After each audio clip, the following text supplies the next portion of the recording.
morning, everybody. I'm going to be talking about inductors. I've talked several times before about various electronic components, and it's been helpful to people because radio telescopes are built out of these various electronic components.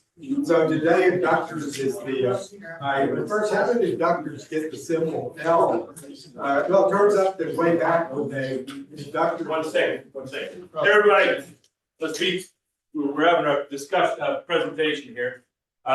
Time out 1 second. We ran out of ballots. Oh, printer here. Yeah, perfect. Okay, so we got a printer up here. We'll print out some more ballots. We complete this even if we voted. Yeah, please. Okay. And go ahead, Bruce. Go ahead and start with your discussion.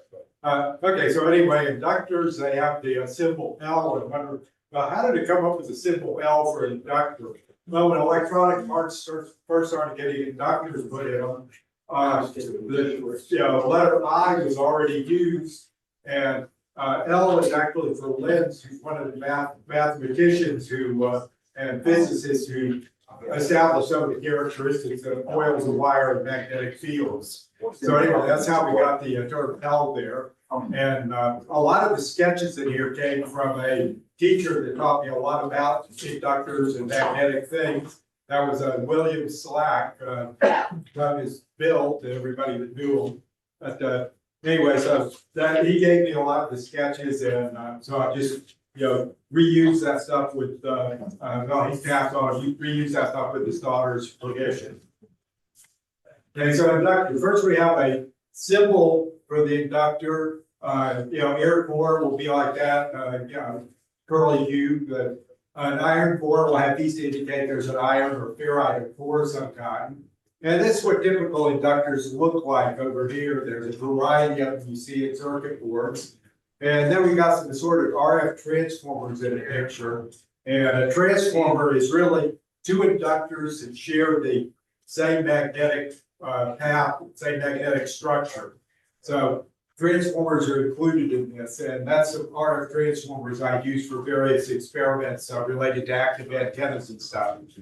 Switching power supplies, in other case, you got inductors and directly transformers or mutual inductors there.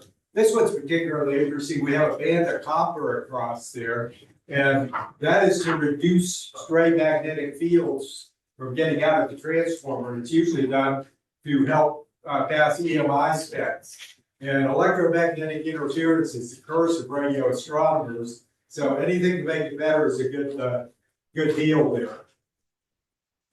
They first define an inductor. It's defined by a voltage current relationship. Notice that's a derivative term. So the voltage and current and inductor are always defined as a calculus representation, the DI/dt there. So we take run a current through an inductor and watch what the voltage across it does. Well, the current is changing at a constant rate. The voltage will be a constant value.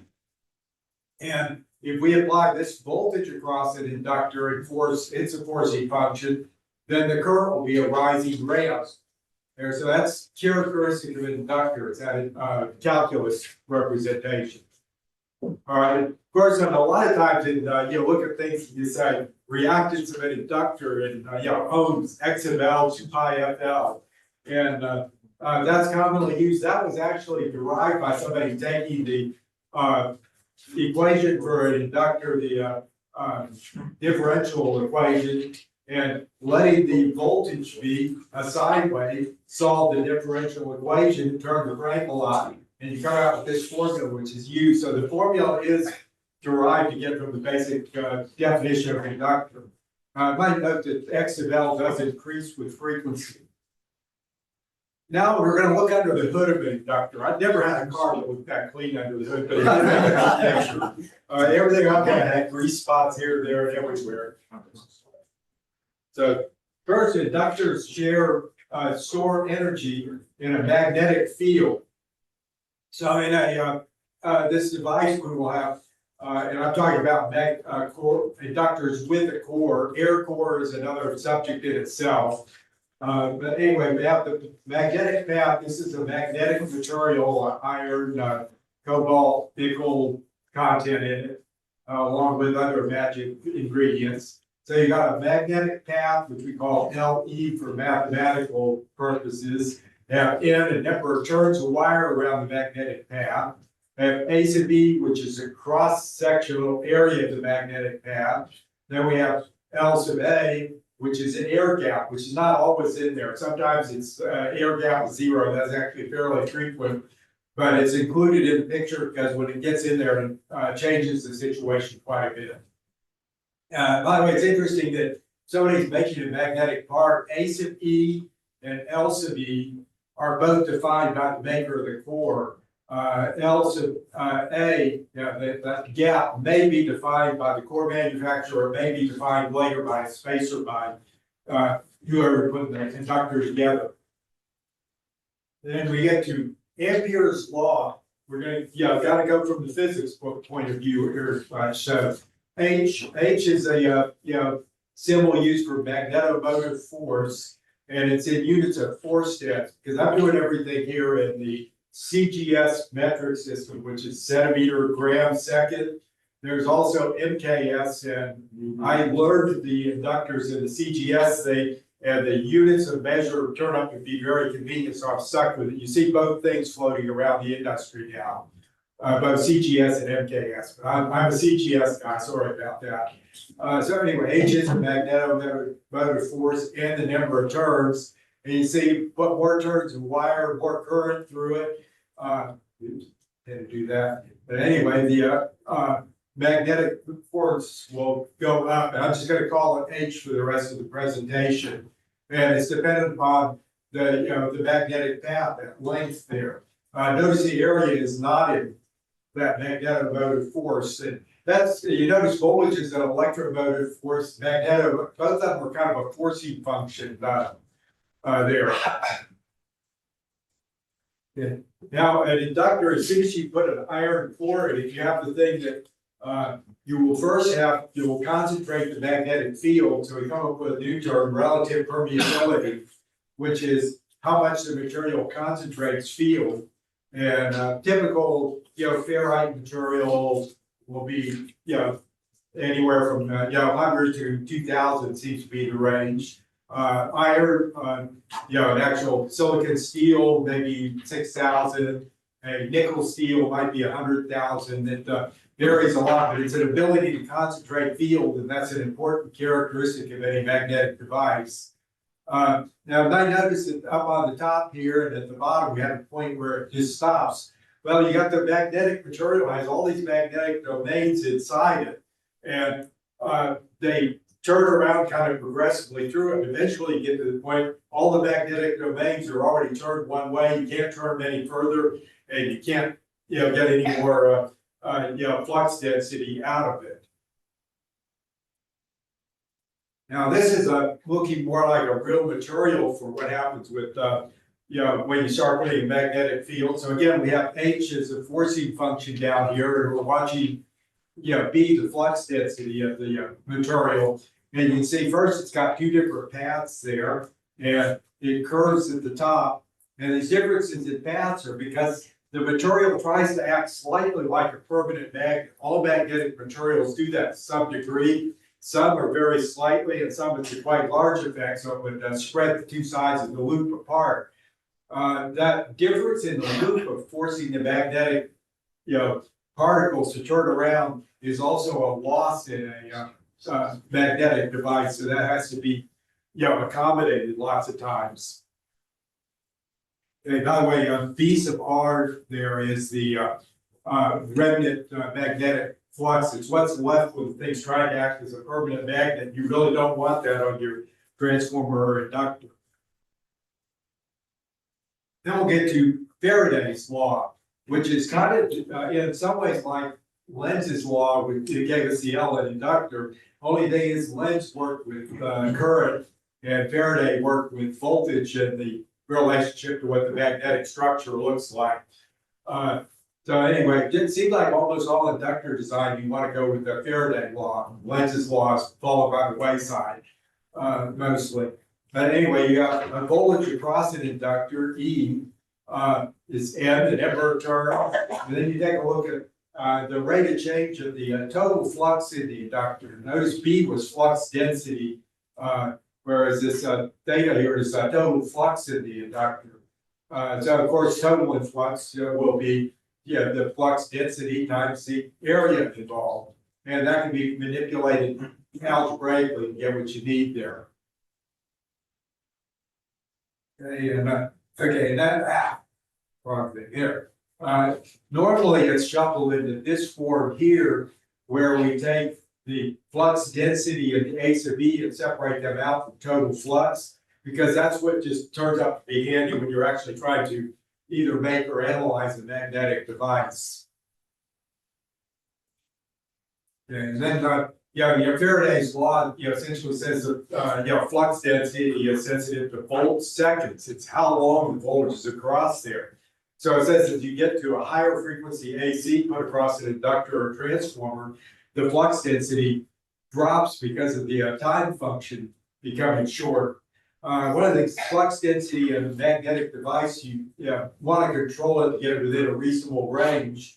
So you need to lower the flux density and put more turns of wire on the magnetic structure, increase the area of the magnetic structure, or reducing the change in voltage versus time, which is change in frequency. That's usually fixed in an application. Increasing A sub B says, well, the cord gets bigger. Increasing N, it says you have to have more lining window to wind the wire in. So again, the cord gets bigger. And you lower the flux density. However, you look at a design and go through it and find, oh, the flux density is pretty low. I can run it 3 times as high and still be in good shape. Then, I might want to increase flux density and go the opposite direction. Economics will say I want the least wire, or at least, iron or ferrite, whatever, in a magnetic structure. So that, like anything engineering wise, it's a trade-off on flux density and money. There's a magnetic toolbox that Bill gave me, and said you take these formulas. First, the basic definition, the E voltage equals L di dt. B equals mu times H.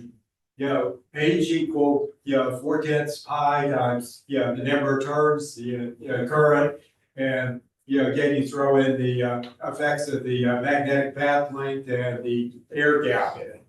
And the other one, the voltage, Faraday's law, and you get that as was shown earlier. And the above can be shuffled algebraically to get whatever you want. So those are kind of your starting points, understanding or making an inductor. Okay, so then there's a lot of useful relationships you can get out of this. And I'm not going to go through all the algebra here because otherwise I'll run way out of time. But anyway, by algebraic manipulation from those 4 equations, you get what you want, going through various things. So you got to be good at manipulating algebra. Particularly useful one is the inductance in measured in henries. 4/10 pi n squared A sub B mu permeability in the material 10 to the minus 8. You get 10 to the minus 8 and 10 to the 8 all over the place here because of the effect of CGS metric system basically. Useful relationships. Another one that Bill had given me was get the inductance from number of turns, area, flux density, not the current. However, that one I found wasn't particularly useful to me most of the time. And algebraic manipulation is B, the flux density, inductance times the current times 10 to the 8th times divided by N and A sub B. And that quickly tells you that a design, oops, this one has not enough wire and or iron in it to handle the situation. B is too high or B is too low. So I had more normally used it that. Okay. There. Okay. Now get to the mutual inductance. As soon as you get 2 coils of wire in the same magnetic structure, then you got a magnetic structure here, you got a coil here, a coil here. Well, if you're wanting two coils to be working together, you want it to occupy the same exact area. However, one of the coils is hooked to the power line and the other is hooked to your radio telescope and things that are grounded. You're gonna need a lot of insulation in between here. And insulation places these things out, and we're no longer sharing the same exact area for the magnetic structure, and that gets it to be a thing called leakage inductance. And basically, two coils do not exactly share the same volume. You get another inductance. So the way that's commonly modeled for a circuit design point of view is you take the two inductors as if they have perfect occupation in the same area, and then you take the leakage inductance, and that's modeled as a separate inductor. Now, leakage inductance is normally occurs with switching power supplies, which are everywhere, laptops, you're gonna turn up with one somewhere in your radio telescope, like it or not, the computer power. Well, switching power supplies are EMI generators. And a big source of EMI in their electromagnetic interference is energy in the leakage inductance is essentially energy that's lost. It doesn't show up on the other side of a power transformer of some kind. It has to be disposed of as two things. The EMI are the two things that seem to come out of the curse of radio telescopes. So better designed magnetics in your power supplies means lower EMI in general. There are a few cases where leakage inductance is good. You got a big, what I call the pole pig transformer, maybe there's other names, it's a big transformer. It's got 7,000 volts or whatever, 7,200 volts coming into it. And coming out of that pole pig is 120, 240 volt, or if you're in Europe, 220 volts for your powering all your outlets in the house. And this thing's out on the pole. Well, they're purposely designed with some leakage inductance in them. The reason is somebody's at the beater socket or the breaker panel, and oops, that wrench wasn't supposed to do that. You get the shower of sparks. Well, the leakage inductance limits the fault curve. So it's actually quite tightly controlled in that. So you may see, the feed to your house is a 200 amp service, typical of a US house anyway. And you might find that the short circuit current at that point places maybe 8,000 amps, something like that, which is a very high number, but it's not infinity.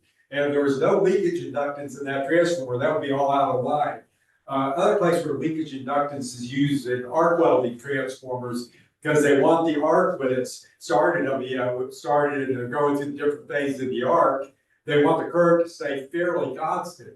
So the leakage inductance becomes again a controlled part of it. Now we're going to look at putting together something that's useful. Ran into the thing, I'm playing with active antennas and what we were 15 to 100 megahertz range basically. And well, with active antenna, it says your coax cable going out to the antenna brings power out there. The signal comes back on the same coax. And as soon as you put a power splitter in there or use it in reverse in the power combiner, now I've got a DC current flowing through that part of the transformer and through the other transformer. This is a typical circuit for a power splitter. It came from an Italian, Claudio Girardo, I guess, or Girardi, can't pronounce his name anyway. He gave me a good starting point on a design, so I took that. All right, first I want DC here. Well, this point's hooked to ground, and it'd be a short circuit for DC, so I throw a capacitor in series. And it turns out 4.7 nanofarads over my frequency range is virtually short for the frequency range for the signal, but yet the DC isn't short. That problem solved. Now I've got the problem of there's DC flowing through this winding, and that's going to alter the characteristics of the core. Lots of times in a not very good way. The original design I started with there used BN 432402 cores. That's an alphabet soup. BN says it's a Ballon core. It's got two sleeves next to each other, built as the same piece of ferrite. 43 is a material, and 2402 has no rhyme or reason at all. It defines the shape of it. The shapes are, like I said, it just doesn't seem, you just have to know that that number represents that shape. Anyway, in my case, I've got DC power here, and I wanted to get a quarter of an amp to each antenna, because I'm running some electronics down there. So that says combined here, I'm gonna have a half amp flowing through that winding. And that can, represent problems with transformer cords. This other transformer, because I've got 2 quarter amp loads out here in the direction of the current flows, those are gonna cancel and you're not gonna get much magnetic field with that transformer. So this is the problem guy here that I'm looking at. So I took a look at, the materials that, 43 ferrite material was used on the original design. As soon as you put any DC in it, where the Orsted's or H is, a result of the DC current, you can see it very rapidly drops off in impedance, loses a lot of its characteristics. And that also represents a signal distortion there lots of times. So I found out there's 61 material that's reasonably available, and it goes a ways out to over 1 Orsted, and we'll get to that in a minute, before it runs into any problem. And there is a frequency term in that. The 61 material is a little bit higher of a frequency material. So now we're going to look at the magnetomotive force in the core. Get that. What is H here? So this core, interesting enough, the data sheet on the core didn't have the L sub E, which is a value I need to calculate H. So I calculated it as if it was 2 separate ferrite sleeves right next to each other, because that's essentially how it is. They're put as one piece. So I said that's an approximate L sub E. It's going to be a little off, but that's not really needed to be super exact here. Worked on mean diameter. That's it. Okay, the path length is 1.57 centimeters around the path that the magnetic field is going to flow, and that's at H. Okay, that's 0.8 of an Orsted with the half amp and the 2 turns of winding that I'm involved with. So 0.8 of an Orsted. It looks like the 61 ferrite material is still going to be in its well-behaved area, and that was used to evaluate the DC effects.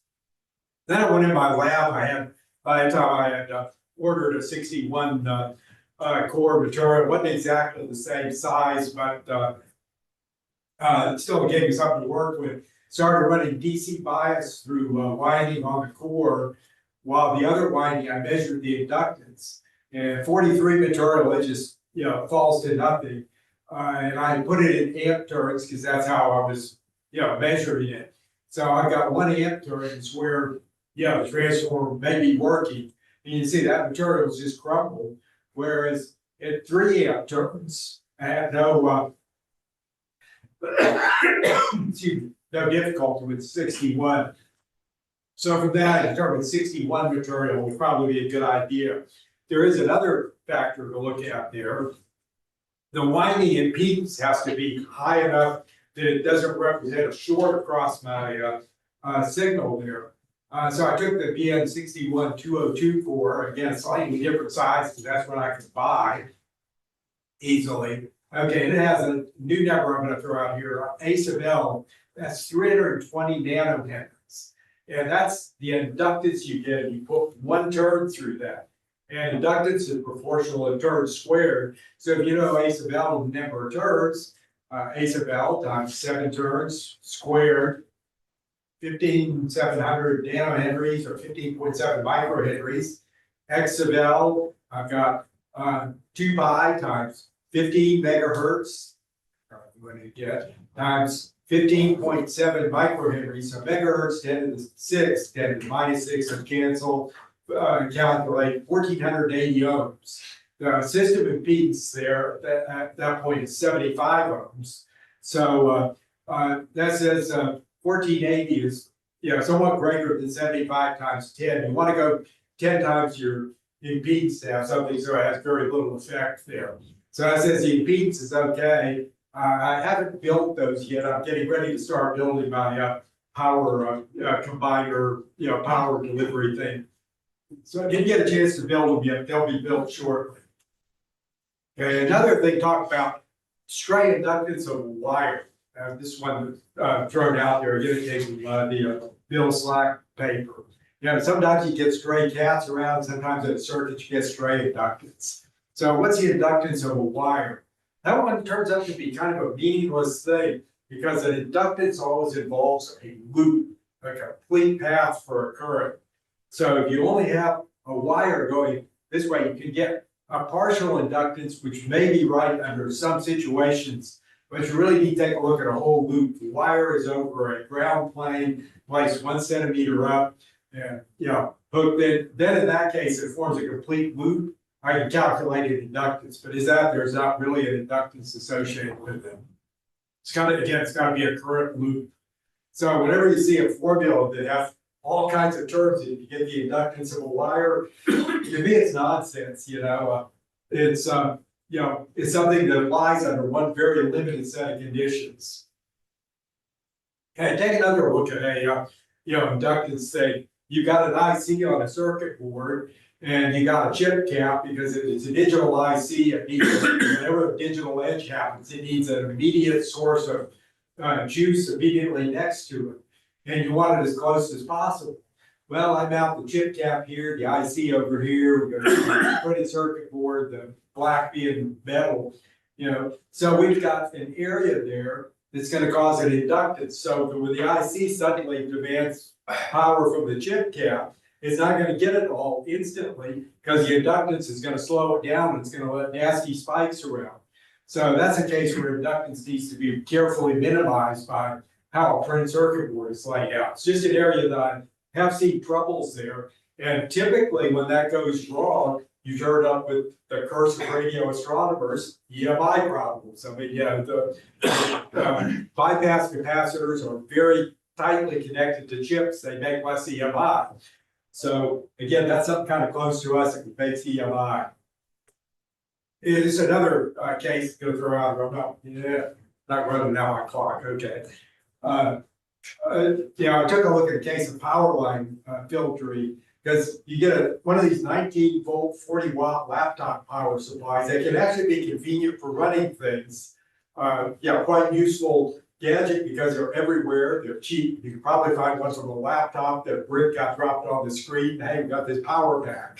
So they're quite useful. However, they're, again, EMI generators. They were made for the general market. They pass FCC 15, which says it's nowhere near enough protection for a radio telescope or a hand rig or any number of other uses where you're looking at real weak signals. So take a look at what we put in a filter like this, and I have actually built this and using a laptop power supply, and it did reduce the amount of noise floating around. And in my case, you got an inductor. This would be just a single turn through a ferrite sleeve, and that would be a common mode choke. That's if both of the wires coming out of the power supply are trying to move up and down relative to earth ground together, and I want to cut any circulating currents from that. I would have a common mode choke. Then I would put differential mode, something that's happening in one wire in the opposite direction to the other. Then I would probably choke it this way. In order for an inductor to work successfully as a filter, it's always going to work with a capacitor as its brother there. And if you want a capacitor to work over a frequency range, 100 microfarad capacitor isn't any good at RF frequencies. It's good up to a couple hundred kilohertz. The 10 microfarad capacitor would be good for the higher frequency. So you'll see it two in parallel a lot in things. Then another common mode inductor for the lower frequency part of the range, another capacitor. And this arrangement resulted in power supply where it's running 12 volts and 15 volts to an IBT signal processor unit I have. And that left it clean enough I could live with it. I didn't have interference there. There's a picture of me at work in my lab, just typical what my lab looks like. Not quite, but anyway, questions? First of all, thank you. Tell you what,